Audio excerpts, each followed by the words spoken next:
मैं आपको ये बताना चाहूंगी कि 2010 से 2022 के बीच में 154 जर्नलिस्ट अरेस्ट हो चुके हैं, जिसमें से 9 जर्नलिस्ट को पिछले 2 सालों में फॉरेन जर्नलिस्ट को डिपोर्ट किया गया है या उनके ऊपर केसेस फाइल हुए। ऐसा नहीं है कि एज जर्नलिस्ट हम लोग पहले कुछ और, पिछले सरकार में हम कुछ और स्टोरीज करते थे।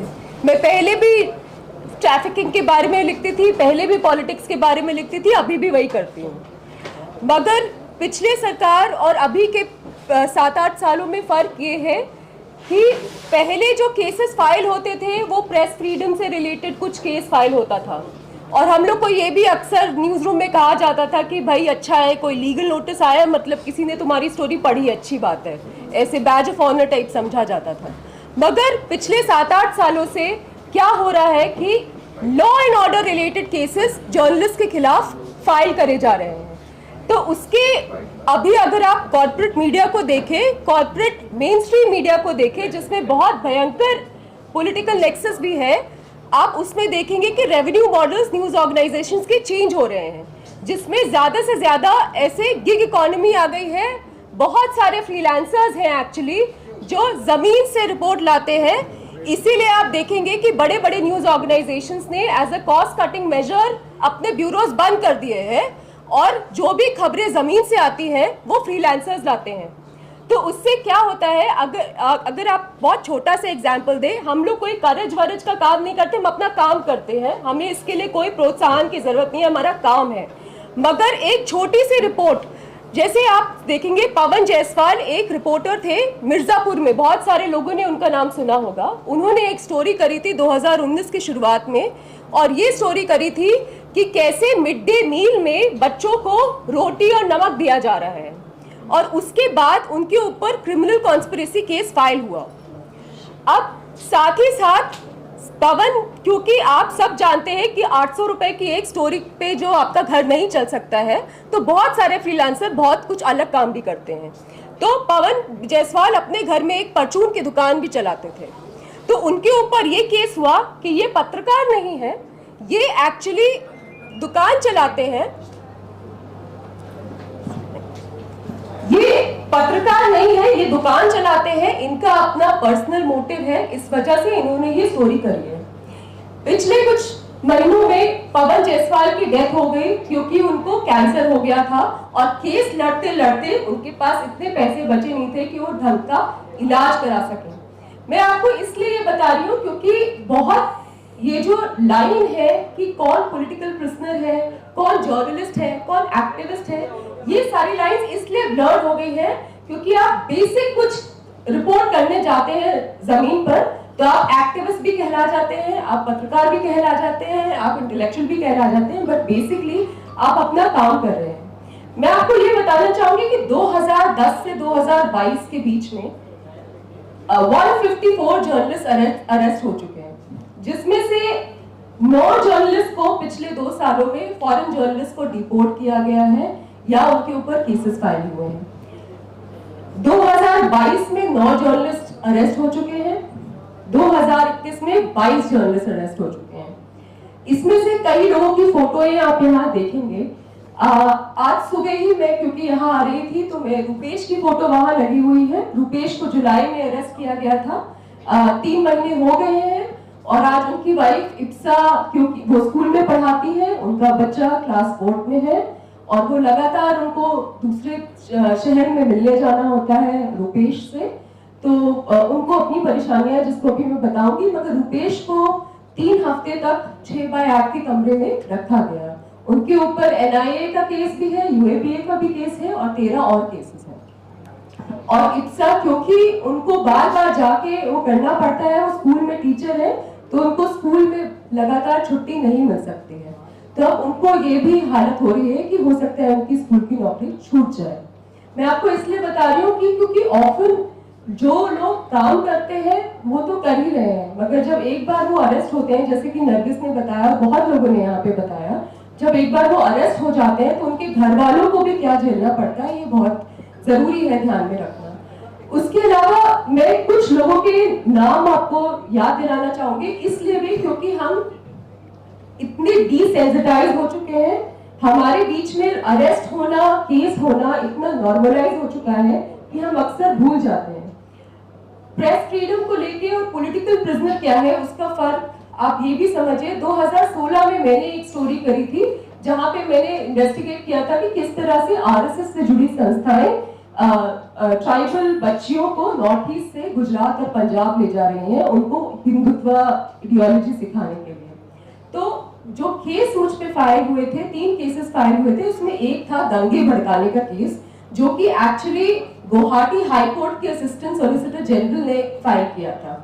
मैं आपको ये इसलिए बता रही हूँ कि बहुत जगह, अभी अगर आप सिद्दीक कप्तान के केस की बात हो रही थी, जुबैर पे जब केस हुआ तो बात हो रही थी, बहुत जगह छोटे छोटे जगहों में जो कोर्ट की बेंच है या कोर्ट है वहां पे कंप्लीट पॉलिटिसाइजेशन हो गया है, जहां पे वकील, जज और इस तरीके के बहुत सारे लोग जो बड़ी बड़ी पोजीशंस पे बैठे हुए हैं वो खुद ऐसे केसेस फाइल कर रहे हैं। और मुझ पे दंगे भड़काने का केस इसलिए हुआ था क्योंकि उन्होंने मेरे आर्टिकल में से एक पैराग्राफ उठा के बोला कि इस पैराग्राफ से दंगे भड़क रहे हैं। मैं ये एग्जाम्पल इसलिए भी बोल रही हूँ क्योंकि आज मैं अभी भी जेल में नहीं हूँ, मैं यहाँ पे बैठी हूँ, और इसलिए मैं याद दिलाना चाहती हूँ कि ऐसे जिनकी भी आप फोटो देख रहे हैं यहाँ पर, उसके अलावा बहुत सारे लोग हैं जो छोटे शहरों में हैं जो लगातार केसेस लड़ रहे हैं, उनकी भी बात हमें करना जरूरी है। तो केसेस को दोहरा रही हूँ मैं। 14 फरवरी 2022 को फहद शाह को अरेस्ट किया गया था जो कश्मीर वाला चलाते थे। जब उनको बेल मिली कुछ 2-3 हफ्ते बाद, उनको उसी दिन फिर से अरेस्ट कर लिया गया क्योंकि उन पे मल्टीपल केसेस लगे थे, और उसके 1 महीने पहले उनके ट्रेनी को भी अरेस्ट किया जा चुका था। उसके बाद 15 मार्च को गौरव बंसल जो एक रिपोर्टर थे पंजाब केसरी के लिए, उन्होंने रिपोर्टिंग करी थी कि कैसे ईवीएम टैम्पर्ड है। उसके लिए उनको फिर से उनके ऊपर केस हुआ, उनको डिटेन किया और बहुत 4-5 महीने तक वो जेल में थे। फिर 30 मार्च 2022 को अजीत ओझा और दिग्विजय सिंह जो जर्नलिस्ट थे अमर उजाला के लिए, और मनोज गुप्ता जो राष्ट्रीय सहारा के लिए थे, उनको अरेस्ट किया गया क्योंकि वो फिर से पेपर लीक, एग्जाम का पेपर लीक हो गया था, उस पर रिपोर्ट कर रहे थे। अब पेपर लीक करना और उस पर स्टोरी करना ऐसा कौन सा पॉलिटिकल एक्ट है? ये अपना काम है, ऐसा कुछ नहीं है कि सरकार पे कुछ हो रहा है। मगर उन्होंने ये, तो मैं इसलिए आपको एग्जांपल दे रही हूँ कि छोटी छोटी चीजें जो स्टैब्लिशमेंट को चैलेंज कर रही है उसको बारे में रिपोर्ट करने से आपके ऊपर ये हो रहा है। उनको अरेस्ट किया गया। 17 अप्रैल 2022 को अब्दुल आला फाजली, एक स्टूडेंट है कश्मीर के, उन्होंने एक आर्टिकल लिखा था, उनके घर पे रेड हुआ, उन्होंने आर्टिकल लिखा था the shackles of slavery will break, उनको कश्मीर वाला में वो पब्लिश हुआ था, उनको भी उठाया गया। 20 जून 2022 को 4 जर्नलिस्ट जो अग्निपथ प्रोटेस्ट को कवर कर रहे थे पटना में, उनको भी अरेस्ट किया गया। तो आप प्रोटेस्ट कवर नहीं कर, ये कोई पॉलिटिकल ऐसे मेरा मतलब ये है कि it's not even like something directly that the government has done, something that is happening, you are covering it, whether there is a paper leak, whether people are coming outside asking for challenging a scheme that has been launched, that can get you inside. So I'm not even talking about कि आपको बहुत आपको जो है UAPA लगाया है या आप पे NIA लगाया है, इन ये केसेस सालों सालों चल रहे हैं और लोग उसको लड़ रहे हैं, और न्यूज ऑर्गेनाइजेशंस क्योंकि वो कहते हैं अरे ये तो जर्नलिस्ट नहीं है क्योंकि ये साइड में कुछ कर रहे हैं, तो वो भी अपना हाथ खींच लेते हैं और ये केसेस से हम पीछे हट जाते हैं और क्रिमिनल केसेस चलते रहते हैं। क्रिमिनल केसेस इसलिए फाइल किए जाते हैं, आप सभी जानते हैं, क्योंकि वो ज्यादा टाइम तक चलते हैं।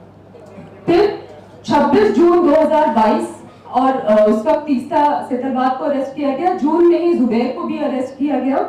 साथ में 7 जुलाई में नोएडा पुलिस ने जी न्यूज के एंकर रोहित रंजन को अरेस्ट किया गया क्योंकि उन्होंने अलेजिडली डॉक्टर वीडियो चलाया था राहुल गांधी का। मैं इसलिए ये बात कर रही हूँ क्योंकि आप ये मत समझिए कि सिर्फ एक पार्टी या सेंट्रल गवर्नमेंट इस तरीके का टेम्पलेट बना के चल रही है कि जर्नलिस्ट या लोग जो भी एस्टैब्लिशमेंट को क्वेश्चन करेगा उनको हम अरेस्ट करेंगे। ये टेम्पलेट हर पॉलिटिकल पार्टी बहुत खुश है। आप अगर देखेंगे कोविड-19 में जब लोग रिपोर्टिंग कर रहे थे कि ऑक्सीजन की कमी है या पीपीई किट नहीं है या अस्पतालों में ये हाल है, उस दौरान बहुत सारी स्टेट्स में 55 लोगों पे 5 महीने में बहुत सीरियस क्रिमिनल केसेस फाइल किए गए थे जर्नलिस्ट पर ये स्टोरीज करने के लिए, और वो गवर्नमेंट्स अक्रॉस पॉलिटिकल पार्टीज थी.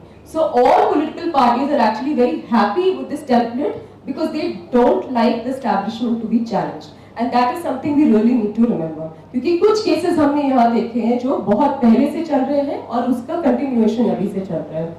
मैं ये नहीं कि इसका मतलब ये नहीं है कि अभी की पार्टी ऐसा नहीं कर रही है, but please remember that no political party has actually showed any will to make sure that this does not repeat itself.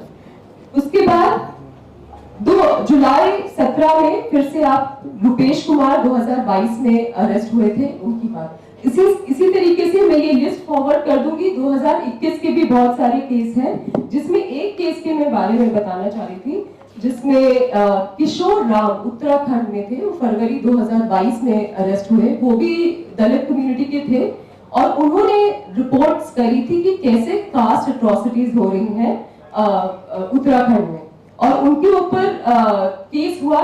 फिर से again charge with promoting enmity among communities. Another case that I want to tell you about, of course, is Manan Garg, which is, this photo is here. He's a photojournalist in Kashmir, and he had published, among all his work, he used to contribute for a number of organizations.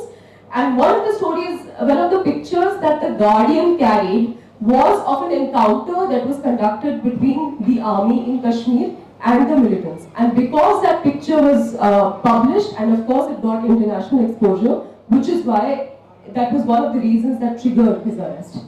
Again, Tanveer Azmi in Bhopal, arrested in 2021. He had actually written about how the Rajgarh district administration was not doing its work during the pandemic. And that is the reason he continues to be in jail.